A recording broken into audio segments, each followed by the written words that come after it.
Hi, everyone, and thanks for joining us for our webinar today on zombie-based geography. It is one of our most popular series in Active Classroom, and we are so happy today to have the author of Zombie-Based Geography, David Hunter, here with us today, and he's going to share his building of this program with you and ways that you can effectively use it in the classroom. And with no further ado, we are going to turn it over to David Hunter, the author. But before we do that, I just wanted to paint you a quick picture. So think about this. When the zombies attack, where should you run? Where regroup? Where rebuild your life? These questions that are key to survival will help focus your attention on a highly motivating and dangerously overlooked fact. Geography skills can save you from the zombie apocalypse. And with that thought, we turn it over to David Hunter, the author who's here today to share zombie-based learning with us. David? Hi, thanks for having me. I'm very excited to share a bit about zombie-based geography and excited to be able to share it through Active Classroom. So thanks everybody for coming. And the questions you asked about how can we figure out what to do in the zombie outbreak, I think really does capture attention, and it captures the attention of the students. And it also helps students to think about how they can use geography and geographic skills in the real world as well as in the zombie apocalypse. So I want to show you a little bit about why this was created and how we created it. So it's really a set of project-based learning, 10 project-based learning units for geography that are set in the zombie apocalypse. So I am a former teacher. I taught middle school language arts and social studies, and I was teaching 6th grade geography, and I was really disappointed in a lot of the materials that were out there. They were not only not engaging, but they were very much about memorizing different facts about different regions, and they didn't get into the geographic thinking skills. So I started to build zombie-based geography to help bring in the interest that zombies could do and help get students engaged when they're working on geography. And even if students aren't really interested in the zombie aspect, many students are interested in kind of the idea of survival, and they can build up their plans on how they would survive the zombie apocalypse and how they would survive. So with the project, students also get to express their own ideas and their own creativity, showing how they would survive, how they would use their own ideas and their own skills in geography to survive a zombie outbreak. Surviving kind of a major zombie outbreak and then rebuilding a settlement to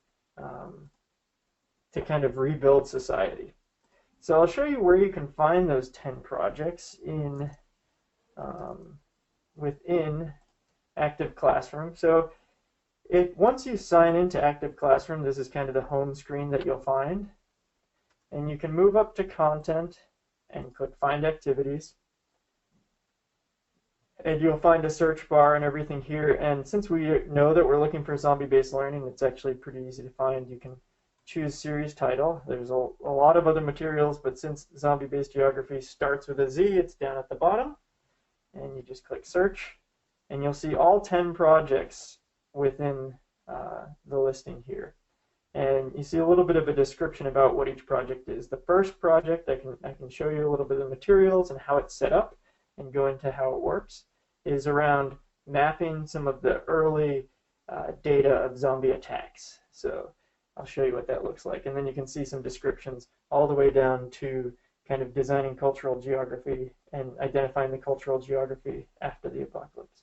So to view the lessons, you would click View here, and it will open up in another screen, and you can see a table of contents on the left side of all the materials that go with each of the lessons, and you can see a bit of a description at the beginning here. When you click on these different materials, it'll show you the materials on the right side. But one of the most important parts that I want to point out, and this is, I designed this to work without any technology and just work as a paper-based curriculum, but you can still use it with technology, but I want it to work without any technology. So if you aren't using computers, if you're not using one-to-one teaching in your classroom, even if you are, I want you to look at this teacher's guide, and there's one for each project. And that will download a PDF that, oops, let me get to the PDF. A PDF of the teaching materials, basically all of the curriculum. And this does also have a lot more supporting and introductory materials that will support you even if you're using Active Classroom.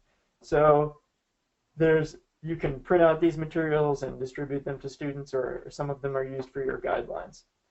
So I want to go over some of the materials that are in there.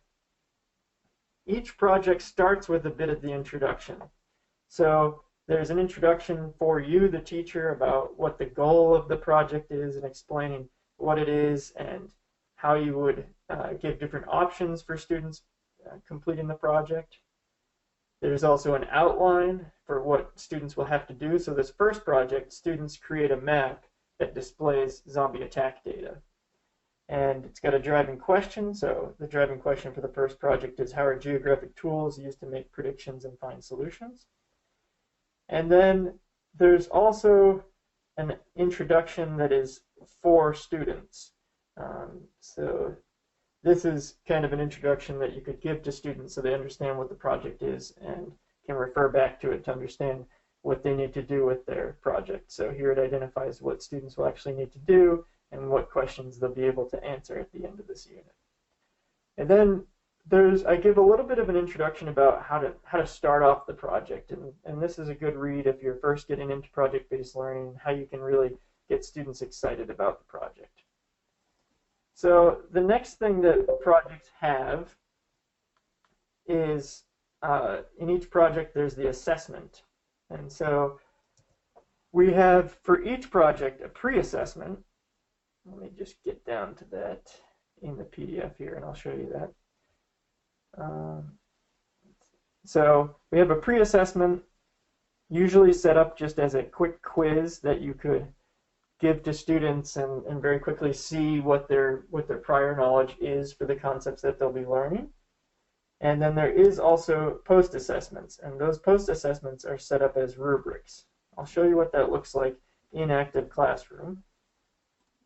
So in Active Classroom, you can see the pre-assessment quiz. If you have one-to-one set up at your school or students have access to Active Classroom, then you can just distribute the quiz right to students here. If not, you can print out from the PDF and distribute it via paper or use any other route that you would like to use. So the pre-assessments are all already built into Active Classroom, which is pretty handy. The post-assessments work as rubrics, so you can print out the rubrics from the PDF, and kind of hard to see here because it's tipped sideways so you can print it on a single piece of paper, but these rubrics are tied to the standards. They help you assess what you will be assessing in the actual project. So here's the example of one of those rubrics, and this is a rubric that is worded for students so that you could give this rubric to students and then they can peer review or review their own work before they turn it in, or be able to see how they should do on the project. So every project has those pre-assessments and post-assessments, and I think those are extremely important so that you can show that students are learning, you can show where they started, show where they went to, because when students are having fun learning, they often think that they didn't learn anything, and so I always find it important to point out to students that they actually did learn something, even if it wasn't extremely boring. And also, if you're using zombies to teach, you want to be able to prove that students are learning to parents and your administrator and other teachers, so that's really important. So then within the PDF, within the projects, you have individual lessons. Even though it's kind of built around project-based learning, we include individual lessons for each concept to support students to build their project. So the setup of that, I'll show you in the PDF, is that there's kind of a lesson overview page that lists the materials you'll need, the standards that are being addressed, and the learning objectives and the evidence of the learning that students will be doing. The next part is kind of a lesson sequence. And this is important to look at because this is the activities that you'd actually be doing in the class. And it identifies the handouts that you need and the different materials you need. So here in the first lesson, you can find the sequence, and all of the materials are here as well. And someone's asking if this is available in a workbook form, and it is from Social Studies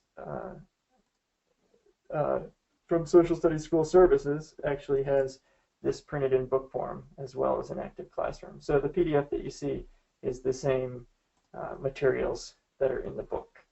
And so here in active classroom, you can see, actually let me go back to the PDF and show you. So there was the lesson here, and then we have all of the handouts that you need. So those are built into it. So following the lesson in the PDF is as well the handouts. So this first lesson, which I think is a great lesson everyone should do even if they aren't doing zombie-based learning, is just around what is geography and what do geographers do, because most people don't have a strong understanding of that. So here, this handout looks at different tools that geographers use, and I'll show you what that looks like in active classroom in case you use that. So in active classroom under the first lesson, all of the handouts are already built in, so you can just forward those right to the students through active classroom if you like. And you can see they're built in here. And then the next part of this lesson, which I'll show you in the PDF, has students reading interviews of actual geographers and trying to figure out what their kind of questions they're addressing, what tools they're using. So here is a handout for to read along with those interviews. And the student is looking for how does the person use geography, what kind of questions do they ask, what kind of tools do they use, and then also, would you want this person to be on your team of zombie apocalypse survivors? So there's included a set of geographer interviews from different people that work with geography in different industries, and these are actually pretty interesting, and a lot of teachers really love these parts. These interviews here. So those interviews are again built in to active classroom. So you can see these interviews right here. And then each lesson, let's see, I'll go back to the outline here. So there's an overview, and then there's handouts and all of the materials for each lesson. And then every lesson has some way to see that students have learned what they need to learn. They have some objective that's shown. It's actually probably pretty far here. So there's like an exit ticket for every lesson, something that you can see that students are leaving evidence that they have actually learned. And so you can see that students are ready to move on with this concept and start integrating this concept into their project. So every lesson at the end of it has some sort of exit ticket, something to review.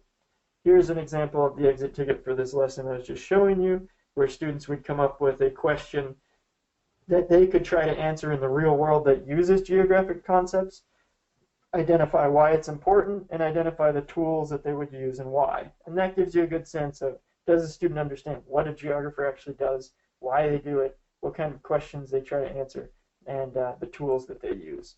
And in active classroom, those exit tickets are built in as well. So you can collect that data right from within active classroom.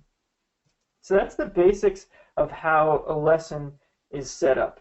So the project in the PDF continues to go through each of the lessons and has all the lessons to support your project. When you complete all of those lessons, then you can continue on to the project. And I'll show you some examples of that. First, I'll show you some examples of the student work that students have done for this project and some of the other projects. But I want to show you another part that we created. And this is a graphic novel that supports the concepts that students need to learn. So I'll go to, it's in active classroom and it comes with any of the books. But up here under the teacher's guide is the Dead Reckoning graphic novel. And you can download that, and I'll open it up and show it to you. This is a graphic novel that you can share with students. You could print it or send them a digital copy. And it's a 32-page comic book where the character is running into the same problems that the students are finding in the first two projects. We eventually want to have more of these comics come out to support the later projects, and we're working on that, but it will take some time. But so this comic book, really fun to read, and students will encounter, I'll show you an example, encounter the concepts that they face within their project. So I'll skip ahead here a little bit. And a student is finding that there's all of these attacks happening, and they begin to actually map these attacks and do what the students would do in their own project. So it's a good way to show this is why we're learning it, this is how it works, this is how it integrates with the zombie outbreak, and it also introduces and sets up some of the geographic ideas that students need to learn. So it's a fun way to get students engaged in that project. I would suggest that you do the pre-assessment for the first project before you give the students the comic, just so you can see what they know before they might learn something from the comic, and then you can give the comic to them and they can read it on their free time, or you can read it together in class and discuss it, or whatever you like. But we've seen no trouble with having students have to read a comic book. They've really enjoyed it, and they're really looking forward to the next issues. So that comic book supports the first two projects, which is mapping the zombie outbreak and mapping safe on unsafe regions. So that is free. That's included in Active Classroom with the curriculum. Now I want to show you some examples of student work. This is an example of a map that a student created for the first project. This is, we could bring up the rubric here and I could point out some of the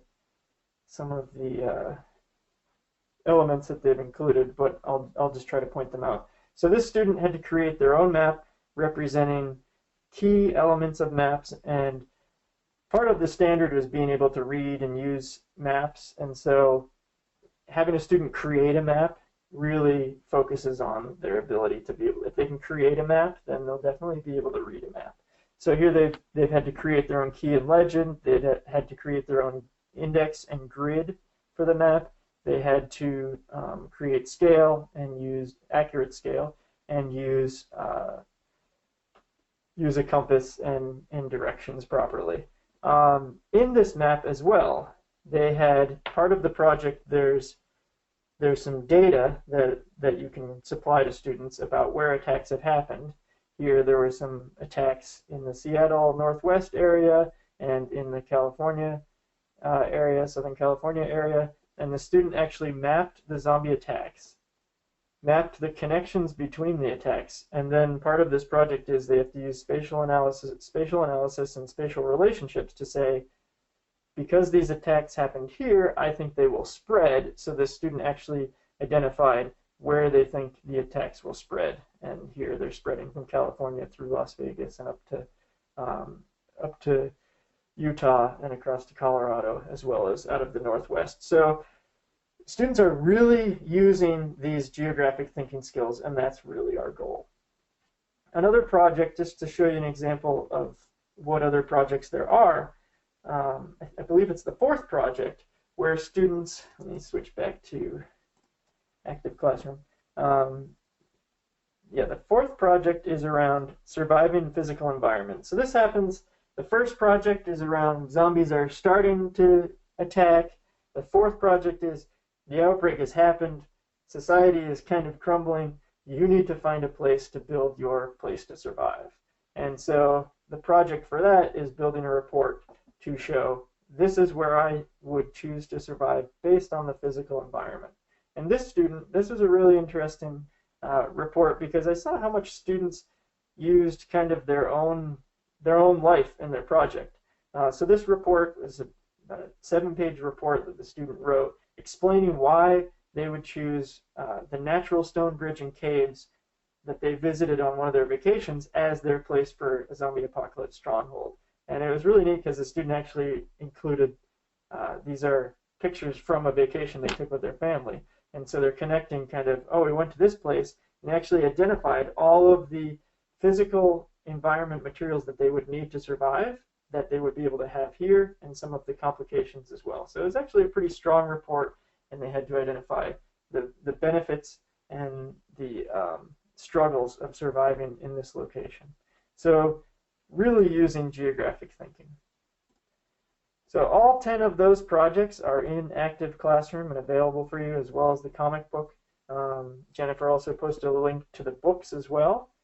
And one of the things that we hear from teachers, and that I'm really happy about as a teacher, is that they love the flexibility of it. And teachers have really had a lot of fun teaching this. Some have gone as far as dressing up as a zombie to launch the project, and some use it as it is, and you don't have to be a zombie fanatic to be able to teach this. You just need to be able to present these interesting ideas, like where would you go if there was a zombie outbreak, and how would you protect yourself? So it's very flexible. I've tried to keep it as a strong foundation to support teachers, as well as allow teachers to have the flexibility to play to their strengths and to integrate it into other projects. I've seen teachers use the entire curriculum, take out the zombies, and use it as a natural disaster project or a virus type setup, and so that's possible as well. So that's a bit about the background. I'd love to talk more, and I'll be here to answer any questions. I'll hand it back to Jennifer, and she can tell you a little bit more about Active Classroom. Thank you.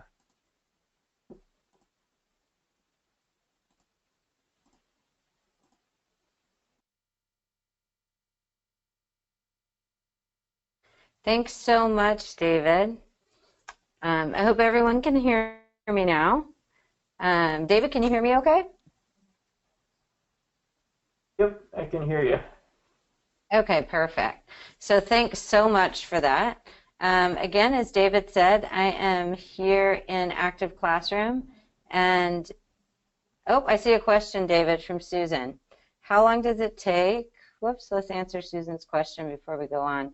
How long does it take for you to do each lesson or project? So David, what's the pacing you recommend? Okay. Yeah, that's a great question. So each, it is flexible in how you, depending on if you have students do their project work in class or if you have them do it at home. So it could range, each project can kind of range from about 2 weeks to about 3 weeks. So 2 weeks if you were just to teach in class, there's about 7 to 10 lessons, like 1 hour lessons worth in each project. And so if you were just teaching it in class, you could cover all the material in class in 2 weeks, and then you could spend another week or intersperse some time in there for students to work on their project or their report. And then that would take an extra week. So 2 weeks if you had students work at home on the project, about 3 weeks if you built that into class time. Altogether, the whole 10 projects, which does cover like nearly every geography standard, it's really in depth. It is about 75 hours of instruction altogether. So that could be flexed to fit within one semester. That's about 15 weeks. You could, if you went through it pretty tightly, you could fit it all in one semester if you wanted to do the entire thing, or you could even extend it. Some teachers have taught it as a whole year curriculum where they've brought in like kind of deeper integrations and had speakers come in and kind of drew the projects out longer. But you also, I designed it so that you could do one project and not all of them. It is built in the way that kind of the first project is the easiest to start with. So it would be easier to do like the first 3 projects than it would be to do the last 3 projects. But they can all stand on their own. You just have to kind of look at where it is in kind of the zombie outbreak scenario. And if you were starting with the last 3 projects, you may say, hey, we got to rebuild society after a zombie outbreak, and start from there instead of starting from the start of the outbreak. But they can all stand on their own, but they are kind of based on prior learning. Like the 4th project does assume that students know the things that they do in the first 3. So it depends where your students are. And then we have another question from Jim. Jim's asking the question, what is the grade level of the students that have created these reports? So I think the student work samples that you were showing.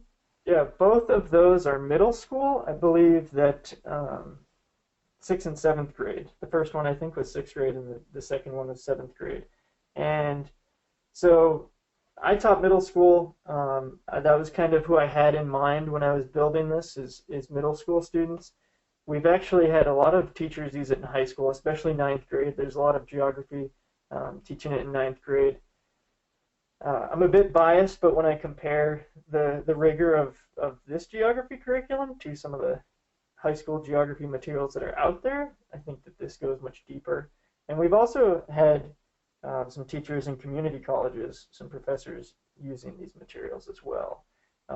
So it's definitely appropriate for middle school, as well as like the comic book. I kept that very appropriate and didn't put any really scary parts. I stayed away from kind of the stringy, broken bones, hangy bits of zombies and focused more on just how would you outsmart them.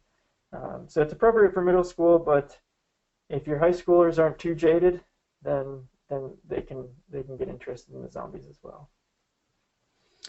So Jim and Susan, I hope we answered your questions. If not, feel free to type in any others and anyone else who has a question. And before we finish up here, I know there's a wide range of participants in this webinar today.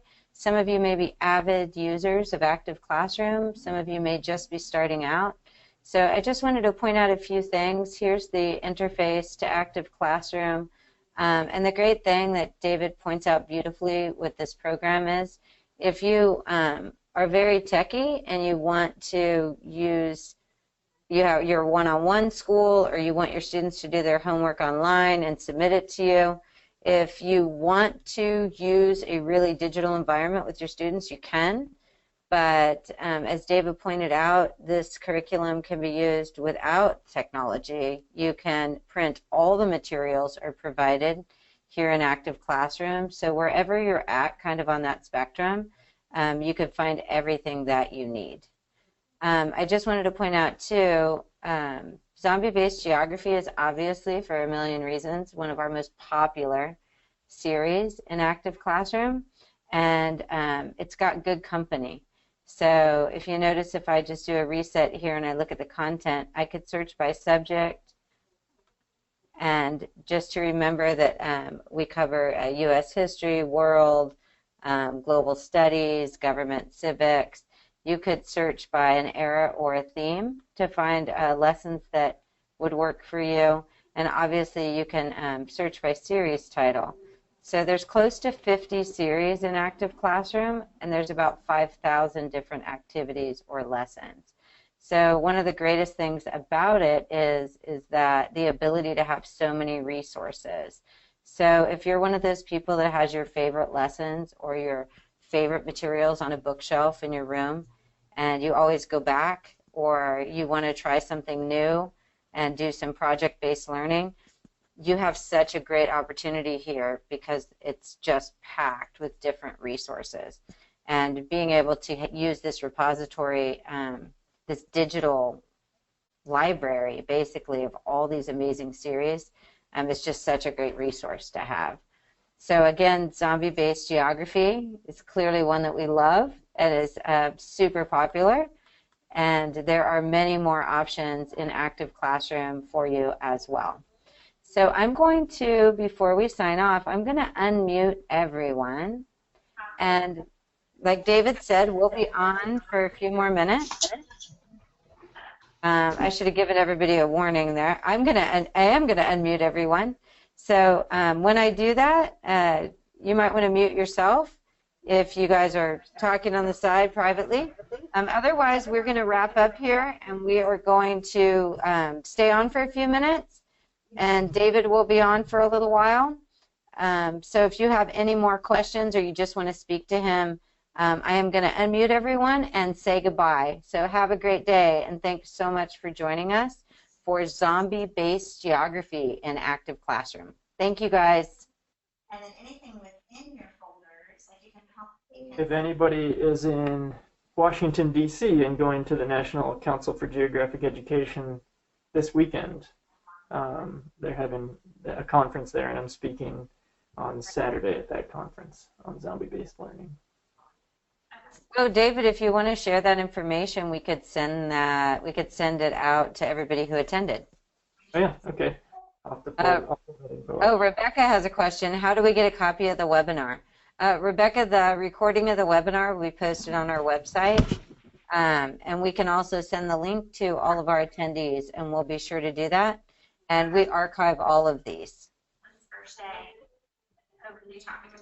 Oh, wait, we have a couple other questions.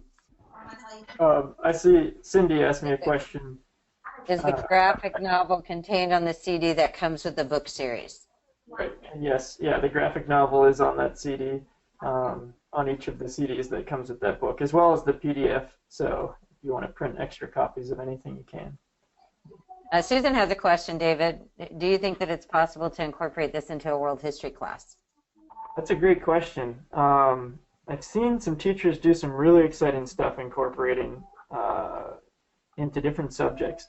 I think that there's probably ways. I haven't thought too much about integrating zombie-based geography into world history, but there are some standards, and I believe it's like Project 9 or 10 that has a focus on actually looking at the geographic importance, or like looking at geographic instances in history. So like what role did certain physical landforms play in certain battles or certain major events in history? And yeah, and then Summer has mentioned the bubonic plague and looking at comparing that. So you could definitely, I think probably the easiest way to incorporate would be to identify those areas where geography or geographic skills played a role in history, such as the spread of a plague or key battles that had physical landforms that were an issue, or water, bodies of water playing an issue in key battles, and kind of you could look at those using those skills. Something that I think would be really interesting, though, could be to pose the problem of what would happen if a zombie apocalypse or a zombie outbreak happened at this time in history. How would that affect? How would the culture respond to that? There's different ways, but I think it kind of depends on what part of world history you'd be teaching. Now you've got me thinking about wanting to do that. I am designing a history curriculum that I just started this summer. That has to do with time travel and stuff. That's called Making History, but it's not out yet. But I'm working on it. David, did you see Amy's comment? Amy says, not too much into zombies myself, but I'm really looking forward to trying this curriculum this year. I think my 7th graders will love it. My husband says to aim for the head. Yeah, it's He must be a Walking Dead fan, her husband. Oh yeah, I certainly like zombies, but I'm not into horror. So like I have definitely leaned on the side of like what would you actually do? Because I love zombie stories where you think about what would you actually do to survive, versus the really scary zombie stories. So I'm sure your 7th graders will love it, and I'm glad you're looking forward to using it. And I think you'll have fun with it as well.